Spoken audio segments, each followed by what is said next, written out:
Olá! Hoje a gente vai explorar uma conexão que é ao mesmo tempo super antiga e fascinante, a que existe entre a arte e a alquimia. E olha, não estou falando da alquimia como aquela ciência antiga, sabe? Mas sim como um processo poderoso para transformar não só a matéria, mas principalmente a alma. Vamos começar com uma provocação. E se aquela imagem clássica do alquimista no laboratório tentando transformar chumbo em ouro fosse só uma grande metáfora? E se a verdadeira grande obra, a Magnum Opus, fosse algo muito mais íntimo, muito mais pessoal? Pois é, a proposta é exatamente essa. A alquimia, quando a gente olha por essa lente, se torna um processo simbólico.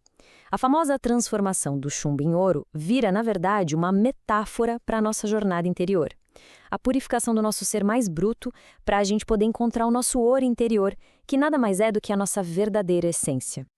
E aqui está o nosso mapa para hoje. Primeiro, vamos firmar essa ideia de transformação.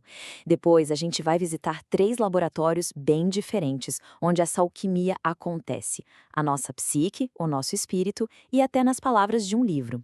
E por fim, a gente vai ver como tudo isso leva ao verdadeiro ouro, o autoconhecimento. A jornada, então, não é para o mundo lá fora, mas para dentro. Aquela tal pedra filosofal, sabe? A substância mítica que transforma tudo. Ela se revela como uma metáfora para um novo estado de consciência. Uma sabedoria que a gente alcança através de práticas que nos mudam de dentro para fora. E o nosso primeiro laboratório é a mente humana. Aqui, a arte, principalmente do jeito que a psicologia de Carl Jung entende, funciona como uma ferramenta alquímica direta. É uma maneira de conversar com as partes mais profundas de nós mesmos. E essa citação do Jung é a chave de tudo. O inconsciente não é só um baú de memórias esquecidas. É muito mais. É a matéria-prima da nossa própria humanidade.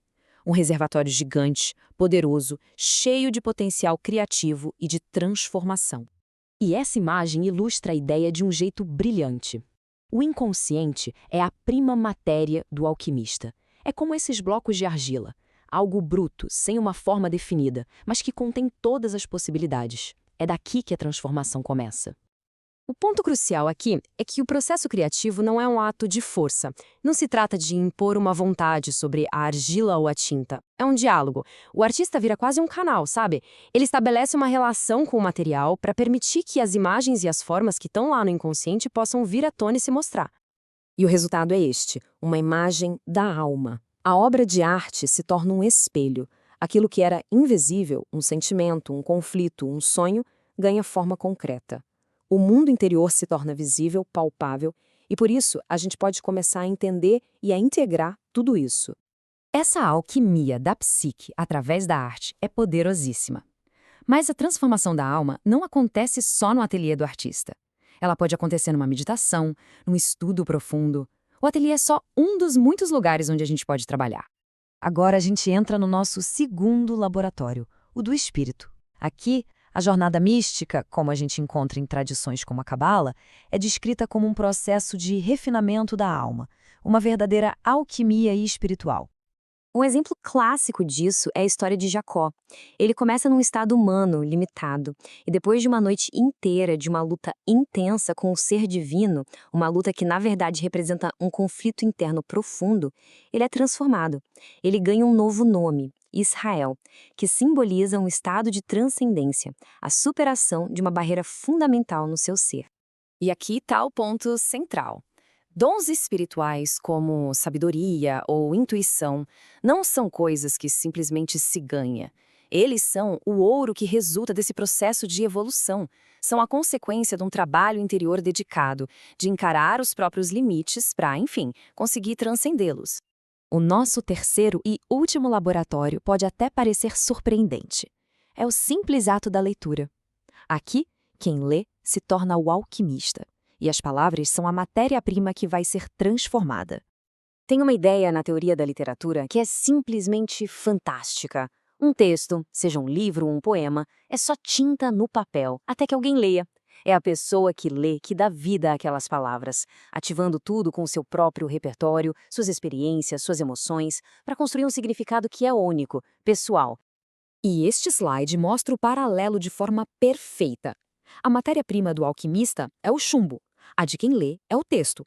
O processo do alquimista é fogo e destilação. O de quem lê é a interpretação. E o resultado? O alquimista busca o ouro. Quem lê encontra o sentido, um insight pessoal que transforma a própria consciência. Ler é literalmente um ato de transmutação.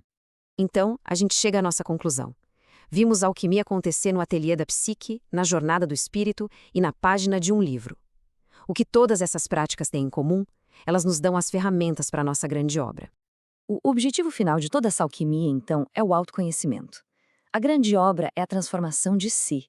E as ferramentas, olha, elas estão por toda parte. Pode ser o pincel que dá forma ao que é invisível, a busca espiritual que refina a alma ou a leitura que transforma palavras em sabedoria.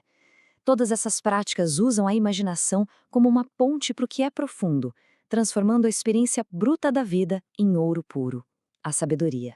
E isso tudo nos leva a uma reflexão final. Se a arte e a vida são processos de alquimia, a pergunta que fica é: onde é que a gente encontra esses laboratórios no nosso dia a dia? Onde é que a nossa transformação pessoal acontece? E mais importante, que chumbo interior cada um de nós pode transformar em ouro? Talvez a resposta esteja na própria jornada de descobrir isso.